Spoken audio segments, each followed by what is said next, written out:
Hey there, welcome back. Today's video is going to be my March beauty favorites, my favorite videos to film. They're also my favorite videos to watch as well. I don't know, out of all the videos, YouTube videos that I always watch, I always gravitate towards monthly favorites because I always feel like it's the best of the best.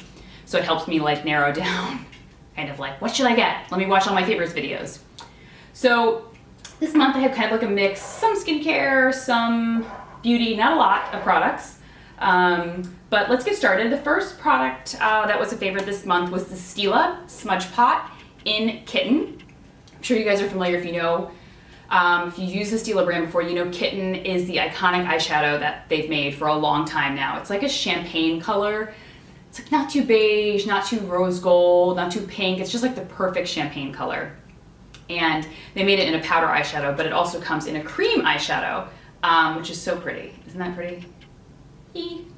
It's an actual gel eyeliner, but like a champagne gel eyeliner is not going to show up on me. So I like to wear it as an eyeshadow. I actually wore it in my dark lip tutorial video that I did with the Lipstick Queen dark lip. This is the color that I used in my eyes. I like using it I like wearing it with a lot of different looks. So I love it with like a bold lip, like a red lip or a dark lip. I love kind of like a nude eye, and something like this, like a champagne kind of glistening eye, looks beautiful with that kind of look. But I also love this look with like just bronzer and like a beautiful like lip gloss or something, and it's just like a real glowy natural look.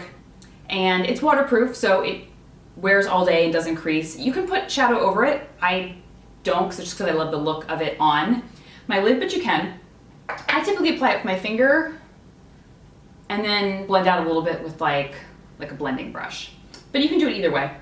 Next, also from Stila, is their Stay All Day liquid lipstick in Fiery. So I'm sure if you guys are familiar with this is a kind of like cult classic from them, this Stay All Day liquid lipstick, and Fiery is a very, very popular color. I love it because, first of all, it's just like this perfect classic red. Look at that. Oh, so pretty, right? So it's not too, I don't find that it's too orange or it doesn't skew too orange or skew too blue. I feel like it's just kind of a perfect middle of the road red lipstick. I know they make another one called Beso, and that one I find is a little more orange, I think, if I'm remembering correctly. But I just love this one. And I feel like Stila was one of the first ones to do these liquid lipsticks that kind of dries down to a matte finish. This doesn't dry down completely to a matte finish, which I like. So it's not too drying, but it does stay all day. I mean, the pigment in this is really intense. So your lips are gonna be red all day long. My hand is gonna be red all day long, just know that. So yeah, I like it. I think that it would look good on a majority of different skin tones as well. Like I think a lot of different people could pull off that color just because it's such a classic red. Even though I'm not a big believer in those, like the magazine articles that are like, this is the color lipstick for your skin tone. I mean, I definitely know certain colors maybe look better on other people, and I understand that. I don't like the idea that it's so limiting. And I used to work behind the counter years ago. I would have like a customer come in, and the customer was told by a magazine or someone else that they can only wear this color family of lipstick. And it was just really hard to get them to think outside of that. And it's like, well, if you want to wear a red. You just have to feel comfortable with it. So I tend to be of the school of thought that if you like the color, wear it. I mean, there's definitely those few exceptions. Like for myself, I don't like those really blue base kind of Barbie pinks. They're not my favorite to wear. I can wear them and find a look to go with it, but I don't find they're like my ideal, most flattering look. But anyway, I still believe that you should be able to wear whatever lip color you want to wear. So, just my 2 cents. All right, next, another lip color from Chantecaille. It is their Galactic. It's from the spring collection, the Galactic, I think it's Lip Shine, but it's like, in the name, it's like the word healing lip shine or something.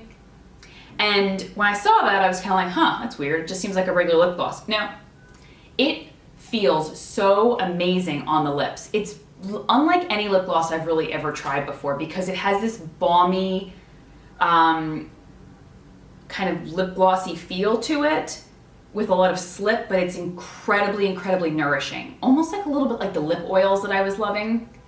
Oh, I wasn't really sure that I would love this kind of fuchsia color, but I do. Because it really goes on sheer, there's hardly any color to it. I mean, you can see it right next to you can barely see it on my hand. And I'll just show it to you, I'll put it on top of the other favorite that I'm wearing from this month that I'll show you in a second. It really just doesn't really add any color, but just add a little bit of shine. Oh, but it feels so incredible on the lips. I can't even explain to you. I mean, it definitely, obviously it's lip gloss, so there's some wetness. Now there's no tackiness. I really have to definitely stress that. I feel no tackiness with this, but it has that kind of, slip that a lip gloss does. But truly one of the best lip glosses I've ever tried. I was really impressed by this. They also make it in like an opalescent color, if you're not into the kind of the fuchsia one, but it really just looks like lip color when you put it on.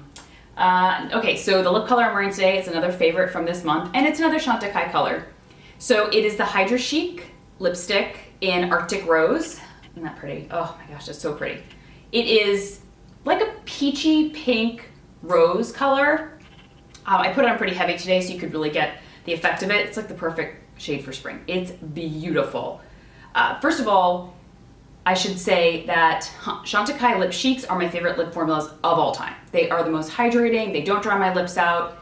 They have this weird kind of feature that only I think, feel about when I use the lipstick. I feel like the color's fusing to my lip. I know that sounds very weird, but when I apply it, it has this like feeling where I feel like the color is like going into my lip, and it feels like soothing and nourishing, and the colors are beautiful and they wear so well. I actually bought my mom one because she always struggles with like lipsticks that like dry her lips out or make her lips peel, and she's tried a ton.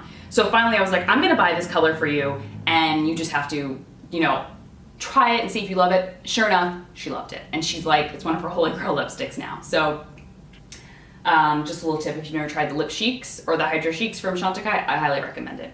All right, next is a concealer favorite this month that I've been loving. It's just this new Shiseido Perfecting Stick Concealer. I have it in the shade Light 11 Light. So it is definitely a thicker coverage. You can see it right there. But I love using this kind of with my finger, kind of warming it up and just patting it under the eyes. It's really gives a lot of coverage those mornings where I need a little bit more coverage under the eyes. I even like to pull it down kind of to this area of my face and really kind of brighten up this whole area. This shade definitely is very light on me, even on me, that's saying something because I'm super pale. But this is definitely like, I couldn't use it on the rest of my face for spot treatments, but so creamy and so softening. I don't find that it pulls or looks crepey or dry underneath the eyes. So been loving that. I have a ton of different concealers, but I haven't used a stick one in a while. I've been using a lot of like pen or wand ones, so I was really excited to kind of try a stick one again, and I love that one. All right, getting on to skincare. First skincare one that I'm loving, I'm really like worried about this red lipstick getting everywhere. It already kind of like smudged a little bit on my beige sweater here. So I'm like watching it like a hawk, like trying not to wave my hand around to get it anywhere. Okay, next is the Kate Somerville Retisphere Micro Peel. It's a retinol and glycolic treatment. I've been loving it, as you can see. Like, hello! I mean, it's almost done. I use it, it says to use it every other night. I try not to use it with any other retinol products that I'm using, or like it's very much of a strong peel. So on the nights that I use, I try not to do an exfoliant or any other strong exfoliating products like a retinol cream or a scrub or anything like that, because this is pretty strong. But I've been loving this. I use it only at night, and I use it underneath a moisturizer, but I've been loving it because it's just a gorgeous peel. Like, it really helps to like retexturize the skin, helps me with any dark spots. It's just really helping to like smooth out my skin, make it look more even tone. And I don't know, I just keep going back to it. It's very unique because it's retinol and glycolic, which often are two ingredients that can irritate the skin if used together. So if you use a retinol-based product and a glycolic-based product, maybe a retinol serum and then a glycolic moisturizer, they can be irritating because they're both strong exfoliants. So a lot of times It's not as advised. Sometimes people can get away with it, and if your skin can tolerate it, good for you. But it's not advised that you always use them together because they can cause irritation. But this is a really obviously unique formula because it's both of them in here together. So it takes like my two favorite exfoliating ingredients, retinol and glycolic, and it puts them in one product. So I highly recommend trying that out. And it's great because you can add it into your routine because it's a treatment. So you could just put it, you know, underneath whatever moisturizer you're using. But like it says, I try to use it every other night, or even every third or fourth night until you know that you don't have any reaction to it. All right, another skincare product that I'm loving. It's from a brand you may not be familiar with. She has a spa up here in New York where I got a facial, and hands down the best facial I've ever had. It was unbelievable. It's Ling Complete Skincare. So her facial place is Ling Facials. I don't know the exact name, but I'll link it below. It's in Union Square, and she does facials there, and I had their like energy facial.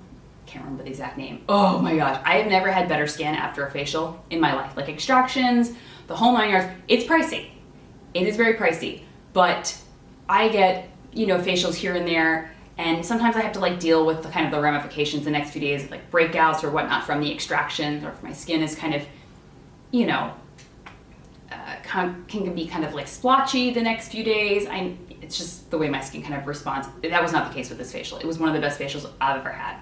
So this is from her skincare line that she makes, and you can buy it on her website directly, or you can buy it at the spa itself. And it's the replenishing hydrator. So it's kind of like a hydrating toner. Oh, I just absolutely adore this stuff. I use it as my second toning step. So after I do kind of like a light acid tone, or if I don't need an acid tone that night, I would just go straight for this. But I just pour a little bit into my hands and I kind of press it into the skin, kind of like the same way I do with my SK2 Essence. It's unbelievable. It's so hydrating and soothing. When I came back from Costa Rica, my skin was really, really dry. So this, I mean, I was just like drinking this stuff, like morning and night, just like putting it on. It was really helping to replenish all the moisture that I lost from being in the sun. Even though I had a hat on and sunscreen, my skin was so dry. All right, so final product is some brushes that I just fell in love with. These are the It Cosmetic brushes for Ulta. So the whole set is here. They're like this velvety finish. Oh my gosh. Like, I have felt some soft brushes before, but these are, I've just been like using them nonstop, especially this like powder brush. Oh, it feels so good. It just like, I just want to kind of like run it over my skin, even not even with powder. These are so unbelievably soft. And then there's a kind of foundation brush. You can also use this for kind of buffing in liquid or cream foundations. And there's two eye brushes. I forgot one of the eye brushes in my bathroom, but there's like two eye brushes. But I just absolutely love this. They're definitely a splurge, but for 5 of them, I think it was like $98. I think the cost was, the price of them. But they're so, so soft. I mean, I love It Cosmetics brushes anyway, but this little set was absolutely, I've just been using the most this past month. So that's it. Those are all my favorites. So thanks for tuning in, and I will talk to you guys soon. Okay, bye-bye.